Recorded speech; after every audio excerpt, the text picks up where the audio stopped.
আমাদের বাংলাদেশ সেনাবাহিনী নিরাপত্তার দায়িত্বে আছে।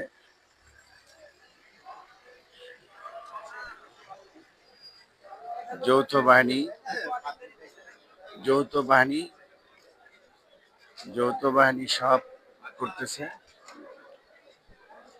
আমাদের যৌথ বাহিনী তারেক রহমান নিরাপত্তার দায়িত্ব নিয়োজিত আছে।